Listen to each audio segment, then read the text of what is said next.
শেখ সাদি রহিমাহুল্লাহ, ইরানের বিখ্যাত কবি, বালাগাল উলা বিকামালিহি কাশাফাদ দুজা বিজামালিহি, এই কবিতা লিখে বিখ্যাত হয়েছিলেন। তো ওনার একটা সময় আর্থিক দৈন্যতা যাচ্ছিল, টাকা পয়সা ছিল না, ফলে পায়ে দেওয়ার মতো জুতা ছিল না। কি ছিল না? জুতা ছিল না। তো খুব আফসোস করে একদিন মনে মনে আল্লাহরে বলে, আল্লাহ, আমি এত বড় কবি, আমার পায়ে দেওয়ার মতো জুতা নাই। আহা! আফসোস করে ঘর থেকে বের হয়েছে, বের হয়ে দেখে এক ভিক্ষুক ভিক্ষা করে। ওই ভিক্ষুকের দুইটা পাই নাই, ভিক্ষুকের দুইটা, আর কবি সাহেবের কি নাই? জুতা নাই। কবি সাহেব যখন এই দৃশ্য দেখছে, হায় রে, আমার তো পা আছে, এর তো পাই নাই, সেজদায় পড়ে গেল। আর আল্লাহরে বলে, আল্লাহ শুকর, আলহামদুলিল্লাহ, বেশ ভালো আছি, আর কিছু লাগবে না। এজন্য শান্তি হচ্ছে শুকর আলহামদুলিল্লাহর ভিতরে। শান্তি কিসের ভিতরে? শুকর আলহামদুলিল্লাহর ভিতরে। এজন্য আওয়াজ করে পড়েন আলহামদুলিল্লাহ। আপনার চাহিদার কোনোদিন শেষ হবে না। দেখবেন যার পা নাই, সে পা দেখে আফসোস করে, ইস, লোকটা হেঁটে যায়, কি সুন্দর যায়, আমি তো হাঁটতে পারি না, যদি হাঁটতে পারতাম, যদি দুইটা পা থাকতো। যার পা আছে, সে সাইকেলওয়ালাদেরকে দেখে আফসোস করে, ইস, আমার যদি একটা সাইকেল থাকতো তাহলে তার হাঁটা লাগতো না, সাইকেল দিয়ে বাজারে যেতাম। যার সাইকেল আছে, সে আবার হুন্ডাওয়ালাদেরকে দেখে আফসোস করে, ইস, একটা হুন্ডা যদি থাকতো তাহলে তো ভোঁ ভোঁ করা যাইতো না। হুন্ডাওয়ালারও আফসোস আছে প্রাইভেট কারওয়ালাদের দেখে, তারা আফসোস করে, ইস, আমার যদি একটা কার থাকতো তাহলে তো কার চালাইতে পারতাম। যাদের প্রাইভেট কার, এদেরও আফসোস আছে, ইস, আমার যদি একটা হেলিকপ্টার যদি থাকতো তাহলে তো উড়াল মারতে পারতাম, ঠিক কিনা? হেলিকপ্টারওয়ালাদেরও আফসোস আছে, আমার যদি একটা জেট প্লেন থাকতো, jet plane, private jet plane, prince Walid bin তালালের মতো 70% মেড অফ গোল্ড, তার একটা জেট প্লেন আছে, এটার 70% স্বর্ণ দিয়ে বানানো। তার মানে চাওয়ার কোনো শেষ আছে? নাই। সুখ শান্তি যদি চান, অলওয়েজ পড়বেন আলহামদুলিল্লাহ। কে পড়বেন? টাকা যার বেশি, টেনশন তার বেশি। সাধারণত টাকা যার বেশি, রোগ তার বেশি। টাকা যার বেশি, শান্তি তার কম। আপনি খোঁজ নিয়ে দেখেন, 1000 কোটি টাকার মালিক, ঘরে শান্তি নাই, স্ত্রীর সাথে মনোমালিন্য, স্ত্রী যায় একদিকে, উনি যায় আরেকদিকে, পোলায় কই যায়, পোলায় নিজেও জানে না, মেয়ের অবস্থা খারাপ, আরেক ছেলের সাথে হাঁটে।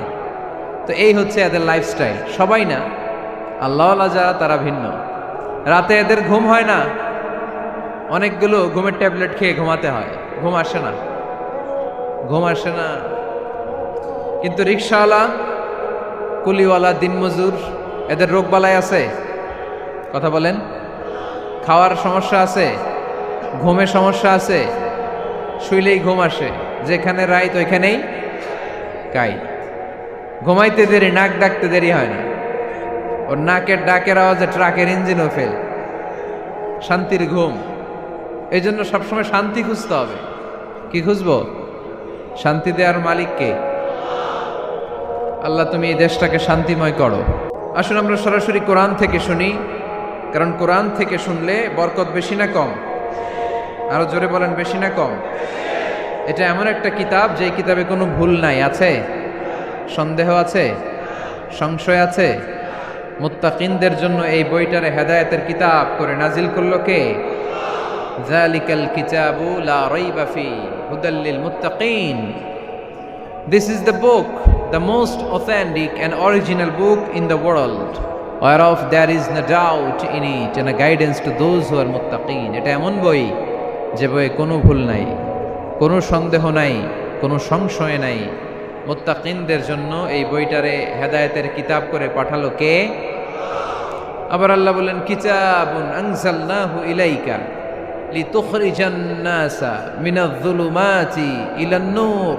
নবী হে, এই কিতাবকে আমি নাজিল করেছি অন্ধকারচ্ছন্ন মানুষগুলোকে আলোর পথ দেখাতে, বামপন্থী গুলারে ডানপন্থী বানাতে, জাহান্নামী গুলারে জান্নাতি বানাতে। এই কিতাব যদি কেউ পড়ে, সে মানুষের মতো মানুষ হয়। ওই মানুষ কখনো অন্যায় করে না। এই কিতাব যে পড়ে এবং মানে, এই কিতাবের শিক্ষাকে যে নিজের মধ্যে ধারণ করে, সে কখনো মিথ্যা বলে না, মা বাবার সাথে বেয়াদবি করে না। ওই আলোকিত মানুষটা কখনো টেন্ডারবাজি করে না। চাঁদাবাজি করে না, দুর্নীতিতে চ্যাম্পিয়ন হয় না, ক্যাসিনো ব্যবসায় নামে না। এই কোরআন যারা বুকে ধারণ করে এরা কোনোদিন পেঁয়াজের দাম বাড়ায় না। জোরে বলেন ঠিক কিনা? এরা কখনো তাদের কোনো কাজে জনমানুষের ক্ষতি করে না। এরা সব সময় কল্যাণের পক্ষে, এরা মানবতার পক্ষে। এরাই হচ্ছে আলোকিত মানুষ, ঠিক কিনা? মানুষ হওয়া পৃথিবীতে বড় কঠিন। খালি চোখে যা দেখেন এগুলো মানুষ না, এগুলো জনসংখ্যা। এগুলো কি? এজন্য বলা হয় বাড়ছে জনসংখ্যা, কমছে মানুষ। বাড়তেছে কি, কমতেছে কি? মানুষ। গরুর পেট থেকে বেরোলেই ওটা গরু হয়ে যায়, ছাগলের পেট থেকে বেরোলেই ওইটা ছাগল হয়ে যায়, মুরগির পেট থেকে বেরোলেই ওইটা মুরগি। কিন্তু মানুষের পেট থেকে বেরোলেই ওটা মানুষ হয় না, ওটার মানুষ বানাইতে হয়, তাই না? আবার গরুকে কেউ কোনোদিন বলে না এই তুই গরুর মতো গরু হ, বলে? আপনারাও বলেন না? ছাগলরে কেউ কোনোদিন বলছে এই তুই ছাগলের মতো ছাগল হ, কিন্তু মানুষকে বলা হয় তুমি মানুষের মতো মানুষ হও। কোরআন পড়লে মানুষের মতো মানুষ হওয়া যায়, ঠিক কিনা? এই দুনিয়া এখন তো আর সেই দুনিয়া নাই, মানুষ নামের মানুষ আছে দুনিয়া বোঝাই, সেই মানুষের ভিড়ে আমার আসল মানুষ নাই, ঠিক কিনা? আসল মানুষের বড় অভাব, মানুষের মতো মানুষ খুঁজে পাওয়া দুষ্কর। এই কোরআন এসেছে আমাদেরকে মানুষের মতো মানুষ বানাতে। এজন্য এই কোরআন থেকে শুনলে লাভ না লস। কোরআনের সাথে আমাদের সম্পর্ক বাড়াতে হবে, প্রতিদিন কোরআন তেলাওয়াত করতে হবে। আপনারা করেন? হ্যাঁ, আজকে করছেন কারা কারা দেখি? মাশাআল্লাহ, মাশাআল্লাহ, হাত নামান। প্রতিদিন যেন আমরা পড়ি, আর যারা এখনো শিখতে পারি নাই তারা যেন শিখে নেই। কোরআন পড়া যেমনি সওয়াবের, কোরআন শোনাও তেমনি সওয়াবের, ঠিক কিনা? কোরআন শুনলে রহমত নাজিল করে কে? ওয়াইদা কুরিআল কুরআন ফাসতামিউ লাহু ওয়া আনসিতু লাআল্লাকুম তুরহামুন। যখন কোরআনের তেলাওয়াত করা হয় মনোযোগ দিয়ে শোনো, তোমাদের উপর রহমত নাজিল করবে কে? এজন্য কোরআন পড়া, কোরআন শোনা সবটাই জরুরি। আমরা যেন কোরআনের সাথে আরো বেশি সম্পর্ক গাঢ় করতে পারি, কোরআনকে যেন আমরা আমাদের বন্ধু বানাতে পারি। আল্লাহ তুমি তৌফিক দাও। আর জোরে পড়েন আমিন। আজকে আমরা সূরাতু আর রহমান থেকে কথা শুনবো ইনশাআল্লাহ। পড়েন। এই সূরাটা মুখস্থ আছে কার কার? ও, অনেকেরই তো মুখস্থ, হাত নামান। এই সূরাটা যদি মুখস্থ নাও থাকে, এই সূরার মধ্যে এমন একটা আয়াত আছে এইটা সবার মুখস্থ, ঠিক কিনা? ফাবি আইয়ি আলা রাব্বিকুমা তুকাদ্দিবান, আমার কোন নেয়ামতকে তোমরা অস্বীকার করবে। এই আয়াতটা সবার মুখস্থ আছে না নাই? মজার ব্যাপার হলো এই আয়াতটা আল্লাহ তাআলা এই সূরার ভেতরে একবার, দুইবার, 5 বার, 10 বার নয়, 31 বার উল্লেখ করেছেন। কয়বার? 10 বার বললেও তো হইতো, 20 বার বললেও তো হতো, 31 বার বললেন কেন? তার মানে এটা জরুরি, এটার সিগনিফিক্যান্স, তাৎপর্য অনেক বেশি। যে জিনিস যত গুরুত্বপূর্ণ এটা বারবার বলতে হয়, ঠিক কিনা? এজন্য আল্লাহ তাআলা বারবার বলেছেন, বারবার আমাদেরকে সচেতন করেছেন। ফাবিআইয়ি আলাই রাব্বিকুমা তুকাদ্দিবান। আল্লাহ বলেছেন, এই মানব জাতি আর জিন জাতি, আমার কোন নিয়ামতকে তুই অস্বীকার করবি বল? কোন নিয়ামতকে অস্বীকার করবেন বলেন? আল্লাহর কোন নিয়ামতকে অস্বীকার করার কোন সুযোগ আছে? ওয়া ইন তাউদ্দু নি'মাতাল্লাহি লা তুহসুহা ইন্নাল ইনসানা লাযালুমুন কাফার। যদি আমার নিয়ামতগুলো গুনতে শুরু করে দাও, গুনতে গুনতে তোমার জীবন শেষ হয়ে যাবে, হায়াত ফুরিয়ে যাবে। আমি আল্লাহর নিয়ামত গুনে কশিনকালেও তোমরা শেষ করতে পারবে। সাগরের জল যদি কালি হয়ে যায়, গাছের পাতা যদি খাতা হয়ে যায়, সাগরের জল নামক কালি দিয়ে গাছের পাতা নামক খাতার উপরে যদি আল্লাহর প্রশংসা লিখতে শুরু করে দেন, আল্লাহ বলে গাছের পাতাও ফুরিয়ে যাবে, সাগরের জলও ফুরিয়ে যাবে, কিন্তু আমার প্রশংসা করে তোমরা শেষ করতে পারবে না। এজন্য আল্লাহর প্রশংসা করতে হবে বেশি বেশি নাকি কম কম? কম কম না বেশি বেশি? ফাবিআইয়ি আলাই রাব্বিকুমা তুকাযযিবান, আমার কোন নিয়ামতকে তোরা অস্বীকার করবি বল। O mankind and jinnkind, which of my mercy and blessings you want to deny. আমার কোন নিয়ামতকে অস্বীকার করবি? অস্বীকার করার সুযোগ আছে? নাই। আল্লাহর হাবিব সাল্লাল্লাহু আলাইহি ওয়াসাল্লাম এই সূরাটাকে বড্ড পছন্দ করতেন। সাহাবাদেরকে একবার তিনি এই সূরাটা তেলাওয়াত করে শোনালেন। সাহাবারা চুপচাপ, ঠিক যেমন এখন আপনারা চুপচাপ। আল্লাহর হাবিব বললেন, ও সাহাবারা, তোমরা তো এই সূরা শুনে চুপ করে বসে আছো, কিন্তু তায়েফের ময়দানে জিনদের কাছে এই সূরাটা আমি তেলাওয়াত করেছিলাম, তারা কিন্তু চুপচাপ বসে থাকে নাই। যতবার আমি ফাবিআইয়ি আলাই রাব্বিকুমা তুকাযযিবান পড়েছি, এই আয়াতের বিপরীতে তারা উত্তর দিয়েছে, কারণ এই আয়াতটা একটা প্রশ্ন। It's a question from your lord to mankind and jinnkind. এটা আল্লাহর পক্ষ থেকে মানব জাতি এবং জিন জাতির কাছে রেখে দেওয়া একটা প্রশ্ন। ফাবিআইয়ি আলাই রাব্বিকুমা তুকাযযিবান, আমার কোন নিয়ামতকে অস্বীকার করবি তুই? আল্লাহর কোন নিয়ামত অস্বীকার করার কোনো ক্ষমতা আমাদের আছে?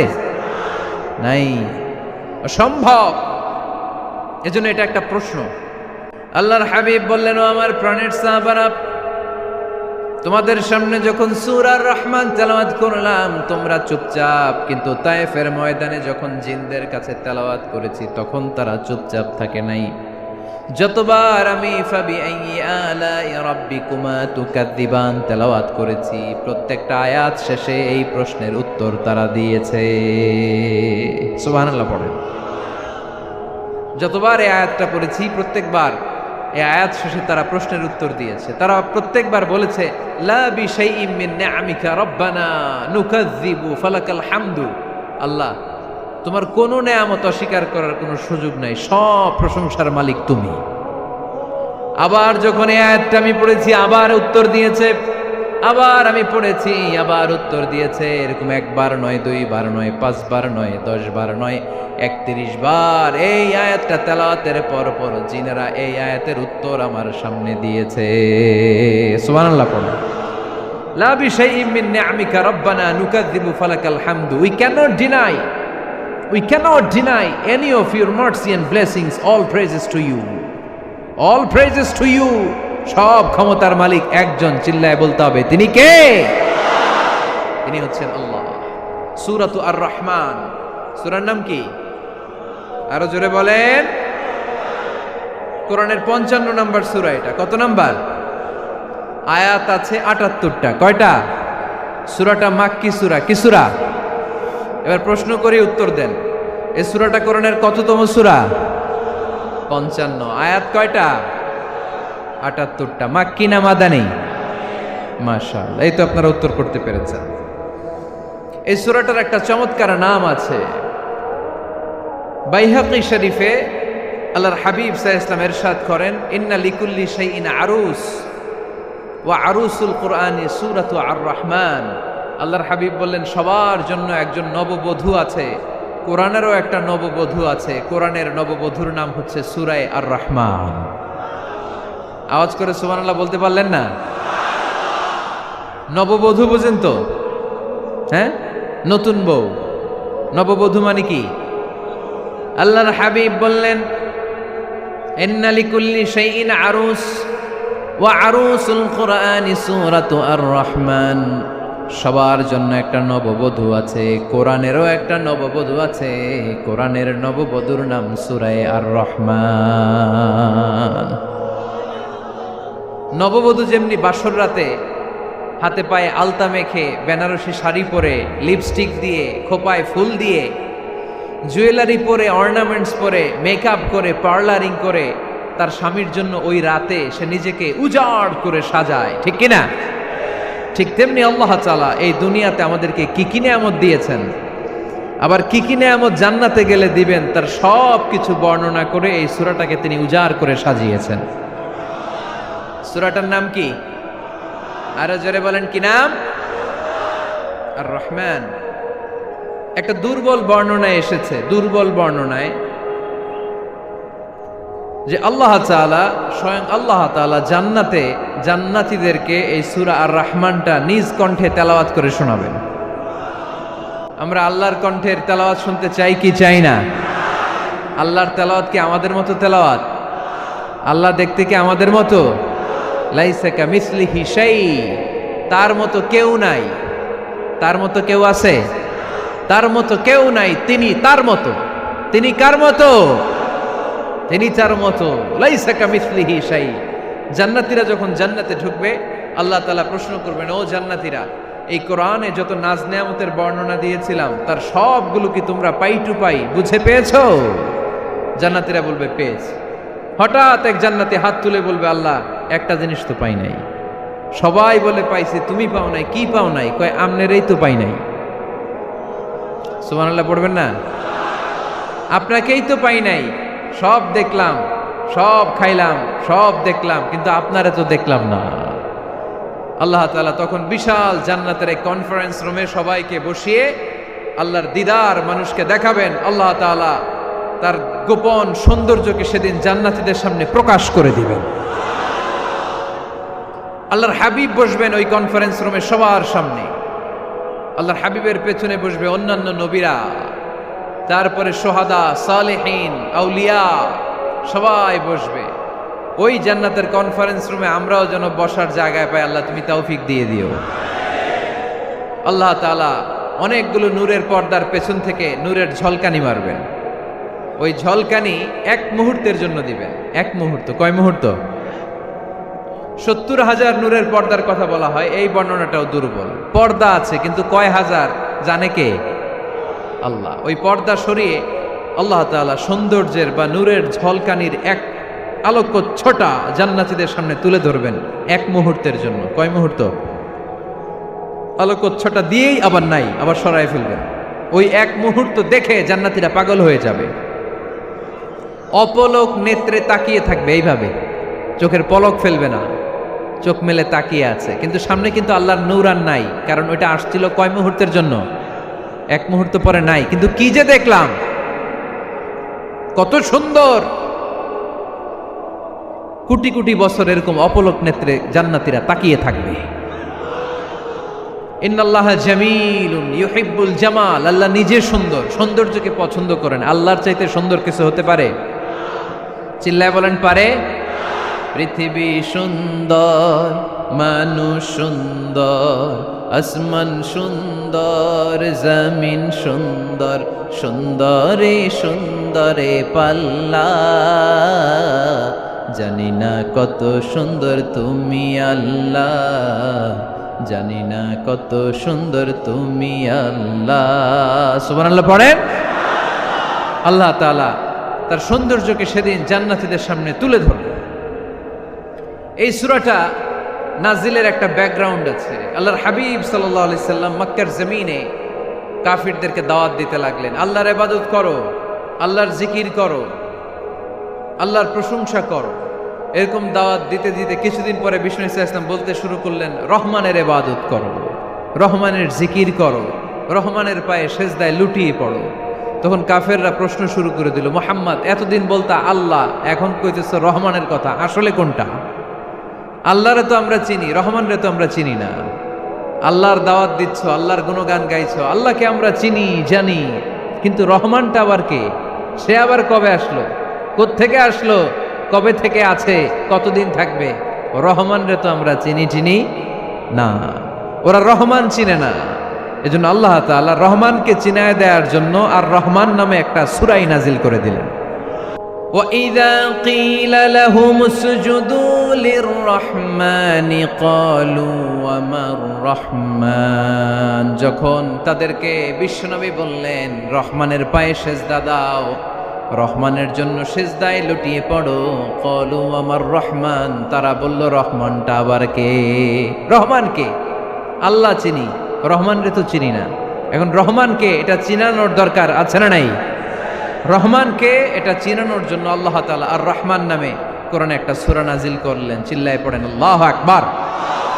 কাফেরদেরকে জানানোর জন্য রব্বুল আলামিন সূরাত আর রহমান নাজিল করলেন আর বললেন, আর রহমান আল্লামাল কুরআন খলাকাল ইনসান আল্লামাহুল বায়ান।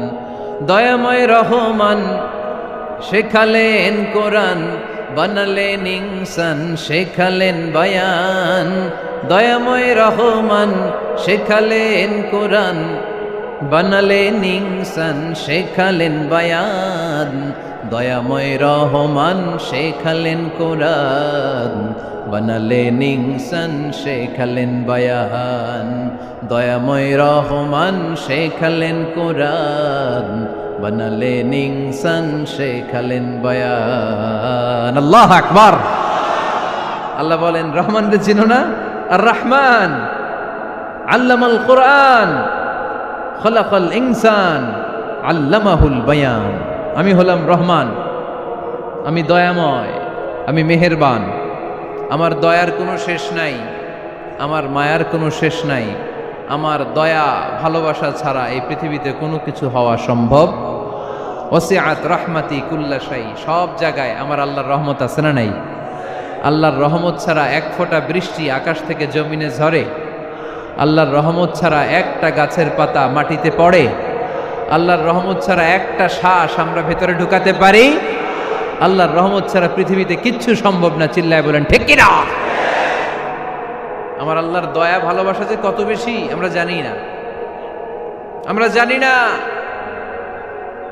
আরশের বুকে আল্লাহ বিশাল সাইনবোর্ডে লিখে রেখেছেন সাবাকাত রাহমাতি গাদাবি, সাবাকাত রাহমাতি গাদাবি। এর মানে হচ্ছে আমার রাগের উপরে আমার দয়া বিজয় লাভ করেছে। সাবাকাত রাহমাতি গাদাবি, আমার রাগও আছে, আল্লাহর রাগ আছে না? আমার দয়াও আছে, আল্লাহর দয়া আছে না? আল্লাহ বললেন আমার রাগও আছে, আবার আমার দয়াও আছে। তবে জেনে রেখো আমার রাগের চেয়ে দয়া বেশি। আল্লাহর কোনটা বেশি? দয়া বেশি। আমাদের পাপ অন্যায় যত বড় হোক, মনে রাখবেন আল্লাহর দয়া তার চাইতেও বড়। নাকি ছোট? আপনি যত বড় পাপ করেন না কেন, আমাদের জন্য আল্লাহর পক্ষ থেকে দয়া আছে না নাই? বনি ইসরায়েলের এক লোক সিরিয়াল কিলার ছিল, খালি মার্ডার করতো, সিরিয়াল মার্ডার। একটা, দুইটা, তিনটা, 10টা, 5টা করতে করতে করতে করতে 99টা মার্ডার করেছে। কয়টা? এলাকায় আছে নাকি এরকম কেউ? 99টা মার্ডার। কল্পনা করা যায়? 99 জন মানুষকে সে নিজ হাতে হত্যা করেছে। 99 মার্ডার করার পরে তার মনে ভয় আসলো, হায় রে, না জানি আল্লাহ আমার সাথে কেমন আচরণ করে আখিরাতে। আমার তওবা আছে কিনা কপালে জানি না, আমার তো ক্ষমা নাই, কি করব আমি? তো সে লোকজনদেরকে জিজ্ঞেস করলো আমার ক্ষমা আছে কিনা, এটা কে বলতে পারবে? আমাকে আল্লাহ মাফ করবে কিনা? তারা সবাই বলল এই এলাকায় এক আল্লাহর ওলি আছে, তার কাছে যাও। সে আল্লাহর ওলির কাছে যেয়ে বলে, ও আল্লাহর ওলি, আমি 99টা হত্যা করেছি, 99টা মার্ডার, আমার কপালে ক্ষমা আছে কিনা তুমি একটু বলো। আল্লাহর ওলি কই, কি বললা? 99টা মার্ডার? হায় হায় সর্বনাশ, তোর কোনো ক্ষমা নাই। এবার যে মার্ডার করছো কয় আমার যেহেতু ক্ষমা নাই, তোরে বাঁচায় রেখে লাভ কি, তোরেও দিলাম শেষ করে। এবার সেঞ্চুরি করে ফেলাইছে। কথা বুঝতেছেন? আমার যেহেতু ক্ষমা নাই, তো তোরে বাঁচায় রেখে কি লাভ, তোরেও শেষ করে দিলাম। এবার সেঞ্চুরি। সেঞ্চুরি করার পরেও ভয় আসে না নাই অন্তরে? অন্তরে তো আল্লাহর ভয়। কই যাবে? খুঁজতে লাগলো কে সমাধান দিতে পারবে। একজন বলল ওই এলাকায় একজন বড় আলেম আছে, ওই আলেমের কাছে যাও। সে আলেমের কাছে যেয়ে বলে, আলেম, আমি 99টা হত্যা করেছি, এখন আমার বড্ড ভয় হয়, আল্লাহ আমারে মাফ করবে কিনা, তুমি একটু আমারে বলো। আলেম বলে, তোমার গুনাহ যত বড়ই হোক, আমার আল্লাহর দয়া তার চাইতেও বড়। তুমি কি পাপ করেছো, কি অন্যায় করেছো তুমি? তুমি জানো না আমার রব কত মেহেরবান, তিনি কত দয়ালু, তিনি ভালোবাসার আধার, তিনি করুণার আধার। তোমার পাপ অন্যায় যদি হয় খালের পানির সমান, বিলের পানির সমান, আমার আল্লাহর দয়া সাগরের পানির সমান। তোমার পাপ আর অন্যায় যদি হয় পাহাড়ের সমান, আমার আল্লাহর ভালোবাসার দয়া হচ্ছে আকাশের সমান। তুমি যদি তওবার মতো তওবা করতে পারো, ক্ষমার মতো ক্ষমা চাইতে পারো, চোখের পানি ছেড়ে, চোখের পানির বড় দাম, চোখের পানির মধ্যে বিশাল কারিশমা, এটা আল্লাহ খুব পছন্দ করে। 2 ফোঁটা পানি আল্লাহ পছন্দ করে। এক, জেহাদের ময়দানে শহীদের গা বেয়ে ঝরে পড়া রক্তের ফোঁটা, দুই হচ্ছে অনুতপ্ত বান্দার চোখের পানির ফোঁটা। বান্দা যখন অনুতপ্ত হয়ে চোখের পানি ছেড়ে কাঁদে, তার চোখের পানি চোখবে, নাকের ডগাবে, মাটিতে পড়ার আগেই ওই অনুতপ্ত বান্দার সব গুনাহ আল্লাহ মাফ করে দেয়। সে জিজ্ঞেস করলো আমার ক্ষমা আছে কিনা? আলেম বলে আছে, ক্ষমা আছে। তওবার মতো তওবা কর, তাওবাতান নাসুহা, তওবার মতো তওবা করলে আল্লাহ ঠিকই মাফ করবে। সে এতটাই অনুতপ্ত হলো, এতটাই সে আল্লাহর কাছে ক্ষমা চাইতে শুরু করলো। আলেম পরামর্শ দিল, তুমি যে এলাকায় থাকো এলাকাটা ভালো না, এলাকাটা ছাড়ো, এখানে সব ডাকাতদের এলাকা, তুমি একটা ভালো এলাকায় যাও, ওখানে যে তওবা করে ভালো মানুষ হয়ে যাও। সে নিয়ত করে কাপড় চোপড় গুছিয়ে ভালো এলাকায় যাবে, ঘর থেকে বেরোয়ার সাথে সাথেই মালাকুল মাউত চলে আসছে, তার রুহু কবজ করে ফেলছে। এখন রুহুকে নিয়ে যাবে, ফাজাআত মালাইকাতুর রাহমা ওয়া মালাইকাতুল আযাব, রহমতের ফেরেশতারাও আসছে, আযাবের ফেরেশতারাও আসছে। রহমতের ফেরেশতারা বলে না না, সে তওবার নিয়ত করেছে, যদিও তওবা করতে পারে নাই, যদিও ভালো এলাকায় যেতে পারে নাই, তওবার নিয়ত করেছে, অনুতপ্ত হয়েছে, ক্ষমা চাওয়ার চিন্তা করেছে, আমরা তার রুহু নিয়ে ইল্লিনে রেখে দেব। আযাবের ফেরেশতারা বলে না না, ৯৯টা হত্যা করার পরে আরো একটা হত্যা করে সেঞ্চুরি করেছে, এখনো তো ভালোভাবে তওবা করতে পারে নাই, তার রুহুটা নিয়ে আমরা সিজ্জিনের ভেতরে ঢুকায় দেব। দুই দল ফেরেশতার মারামারি, এ বলে আমরা নিব, এ বলে আমরা নিব, ঝগড়া আছে না নাই? আল্লাহ বললেন রাখো রাখো, ঝগড়ার দরকার নাই, এক কাজ করো, যেখানে মারা গিয়েছে ওইখান থেকে ফিতা দিয়ে মাপতে শুরু করো। ভালো এলাকাটা যদি কাছে হয় জান্নাতের ফেরেশতারা নেবে, খারাপ এলাকা যদি কাছে হয় জাহান্নামের ফেরেশতারা নেবে। খারাপ এলাকা তো একেবারেই কাছে, ঘর থেকে বেরোয়ার সাথে সাথে মৃত্যু হয়েছে, আর ভালো এলাকা তো অনেক দূর। আল্লাহ জামিনটারে আদেশ দিলেন, জামিন এই অনুতপ্ত বান্দার জন্য তুই ভালো এলাকাটা কাছে চলে আয়, ভালো এলাকাটার জামিনটা তুই সংকুচিত হয়ে যা, যদিও ঘর থেকে বের হয়েছে একেবারে কাছে, খারাপ এলাকা হাজার হাজার মাইল দূরে চলে যা। ফিতা দিয়ে মাপ দিয়ে দেখে সর্বনাশ, ভালো এলাকাটা তো একেবারেই কাছে, খারাপ এলাকাটা অনেক দূরে। আল্লাহর ফয়সালা অনুযায়ী রহমতের ফেরেশতারা তার রূহকে নিয়ে জান্নাতের ভেতরে ঢুকিয়ে দিয়েছে। ৯৯টা হত্যা করার পরে আরো একটা হত্যা করে সেঞ্চুরি, ১০০টা খুন করছে। আপনি কয়টা করছেন? আমি কয়টা করছি? তো ১০০টা খুন করে যদি ও মাফ পেতে পারে আমার আল্লাহর কাছ থেকে, আমরা কি ক্ষমা পেতে পারি না? ওর পাপের কাছে আমাদের পাপ কি? কয় ওয়াক্ত নামাজ ছাড়ছেন আপনি? কয়টা মিথ্যা কথা বলছেন? কতবার ঘুষ খাইছেন? কত টাকা সুদে লাগাইছেন? কত অন্যায় করছেন? কত জুলুম করেছেন? মনে রাখবেন, আপনার পাপ, আপনার অন্যায়, আপনার জুলুম যত বড় হোক না কেন, আমার আল্লাহর দয়া তার চাইতেও বড়। এজন্য আল্লাহ নিজের পরিচয় দিয়ে বললেন, আর রহমানু আল্লামাল কুরআন খালাকাল ইনসান আল্লামাহুল বায়ান। আমি রহমান, আমি দয়ার সাগর। আমি কি?